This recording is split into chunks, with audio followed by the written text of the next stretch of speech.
Je vais revenir sur ce que vous avez mal à voir. Depuis la nuit des temps, l'homme, on va revenir avant les écrits, puisque si les écrits de certains oracles, de certains évangélismes, de certains écrits sacrés se sont toujours révélés réels au futur par des sciences ancestrales, je vais revenir sur l'origine de ces sciences et comment elles se sont découvertes. L'homme, au départ de sa nature, n'avait pas la connaissance et le savoir pour être sédentaire. Et donc, selon des lois naturelles, il devait manger pour survivre. Donc, quand vous ne savez pas qu'est-ce que vous devez manger, vous mangez ce qui vous attire, comme les fruits ou autres, les plantes, puisque ça a été d'abord cela qu'on a mangé avant les animaux. Mais après, bien sûr, on a commencé la chasse, on a commencé les techniques, d'autres techniques. Alors, comment elle s'est fait les plus grandes évolutions de conscience ou les plus grandes visions, ou les plus grandes... tout ce que vous voulez. Donc quand vous êtes, parce que ça vivait quand même, ça vivait pas en solitaire, hein, c'était, même si c'était des petites troupes ou des petits groupes ou autres, pour la survivre, en étant seul face à la nature, à l'époque préhistoire ou autre, vous vous doutez bien que seul, on avait très peu de chances de survivre. Donc on s'y mettait généralement en famille ou autre pour vaincre la survie, ou pour vaincre la vie et pour pouvoir survivre plus exactement. Donc sans avoir la connaissance, l'homme s'est mis à manger les plantes et les fruits, enfin ce qu'il lui croyait bon de manger. Dites-vous bien que c'est pour ça que on a favorisé jusqu'à encore au jour d'aujourd'hui certains psychotropes, parce que il y a des plantes, il y a des plantes comme vous pouvez voir les mushrooms, les champignons magiques, comme vous pourrez voir l'ayahuasca, comme vous pourrez voir le peyote, comme vous pourrez voir toutes les psychotropes naturels, hein. Je parle pas de ces drogues synthétiques qui n'ont pratiquement aucune vertu, si ce n'est de l'accoutumance et d'un certain plaisir ou certain bonheur totalement illusoire et utopique sur ce que le corps pourrait aimer, sur ce que le corps ou l'esprit pourrait aimer, car l'accoutumance en fait se crée du bonheur que ça procure.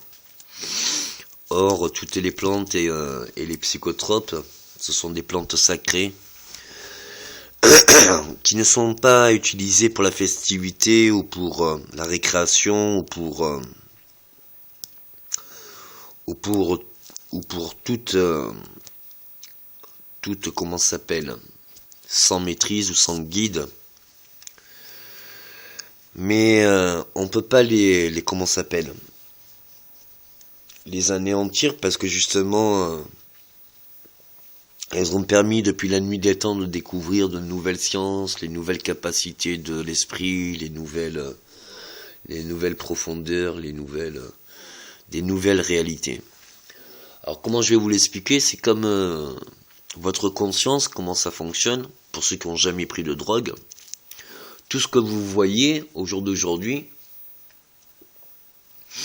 appartient à juste une facette de la réalité. Et tout ce que vous percevez, vous pensez que c'est absolu, qu'il n'y a que ça qui existe. Donc je vais prendre une image qui est un peu rigolote, mais c'est un peu ça. C'est-à-dire que quand on se met sous psychotrope, hein, c'est comme si on a des lunettes roses. Hein. Ce n'est pas qu'une métaphore. Mais en mettant des lunettes roses, c'est-à-dire que tout ce que vous connaissez, que vous croyez connaître et que vous croyez d'une certaine couleur ou d'une certaine beauté ou qui vous permet une certaine connaissance, conscience ou capacité, ben là vous voyez d'une autre couleur, mais vous voyez d'une autre couleur dans chaque direction et chaque objet. Ben c'est ce qui fait un peu les psychotropes, c'est-à-dire que les plantes sacrées, qui sont comme toute chose à ne jamais prendre sans être guidé, ou alors excessivement, eh bien disons, permettent de voir les choses sous un autre angle. Et qui dit autre angle, dit pas irréalité. Hein. Alors quand j'en parlais dans les années 90, puisque ça a commencé comme ça, surtout quand j'ai ouvert mes chakras, c'était dû à des convictions religieuses de ma naissance, dû au fait que je suis né en Afrique et que eux connaissaient bien les chamans, les voodoo, enfin les sorciers, les marabouts, tout cela maîtrise bien les plantes sacrées et l'enseignement de guide et toutes les forces ésotériques. Mais il y a aussi le fait que j'avais ouvert tous mes chakras, enfin bref.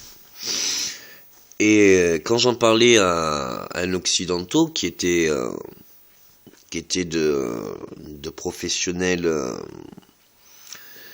on va dire psychologue, psychiatre, plus, en fait juste mon mentor, me disait que ce qu'on percevait c'était une hallucination, voire même une hallucination collective. Ben, je peux vous rassurer que vous pouvez parler à tous ceux qui ont pris des drogues, on en est arrivé au même résultat, c'est-à-dire que il y a certaines plantes, il y a certaines psychotropes qui déploient totalement les capacités de l'esprit, même si sans psychotrope il y a de grandes capacités.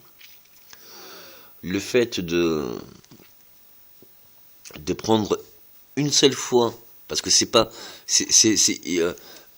que je veux dire c'est que c'est pas sous psychotrope que ça permet l'expansion. Bien sûr, sous psychotrope, on le voit et on le vit. Mais c'est que si vous continuez excessivement à en prendre, du coup, ça anéantit toutes vos capacités intellectuelles ou corporelles, tout ce que ça le détruit. Alors que si vous le prenez avec un guide qui vous dit comment agir, comment faire, quelle direction aller, comment s'en servir, et ça, ça vous permet juste consciemment et subconsciemment de croire, de voir, de sentir et de voir jusqu'où vous pouvez voir les choses différemment, jusqu'où vous pouvez être capable avec votre esprit. Et comme c'est l'esprit qui crée toute matière et que c'est l'esprit sur la matière et pas la matière sur l'esprit, du coup, ce qu'on appelle hallucination collective, c'est juste quelques personnes ayant un stimulus, c'est pas intellectuel, mais un stimulus psychologique ou capacité émotionnelle, enfin tout ça qui est un peu plus, comment ça s'appelle, stimulé. Et du coup, comme ils désirent la même chose en un même moment, du tout ce qui est télépathie, télékinésie, enfin tout ce qui est ce que vous appelez de surnaturel et d'ésotérique, se crée réellement. Alors pour comprendre un peu cet effet-là de je pense, je suis, ou je suis ce que je pense, ou autre, ça le fait, on le comprend à l'école par exemple. Vous êtes dans comment ça s'appelle, vous êtes à l'école, vous vous embêtez parce que le prof est inintéressant, n'est pas passionné de son travail, il a beau avoir les diplômes et les connaissances, enfin tel qu'il est antipathique et ci et ça, ou alors que vous n'avez pas envie de participer à son cours, il y a diverses raisons aussi. Quand on est jeune, on va simuler par exemple un mal de tête, dès les 5 premières minutes du cours. Et donc le prof refuse que vous allez à la pharmacie, donc vous simulez encore plus, oh j'ai mal, oh là là, ma tête, oh là là là là.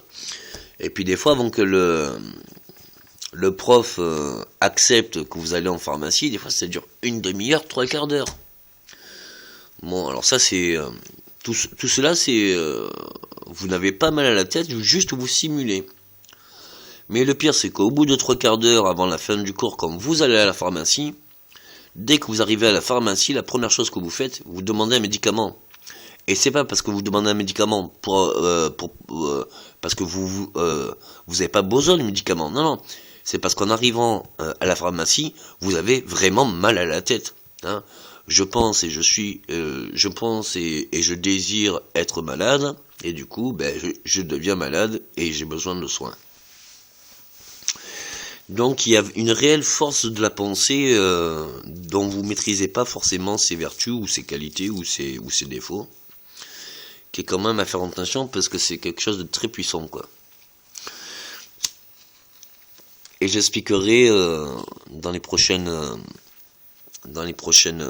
vidéos, de vous expliquer comment le déployer, comment, par diverses techniques aussi bien philosophiques comme la relativité ou comme diverses techniques comme on peut vous appelez ça vous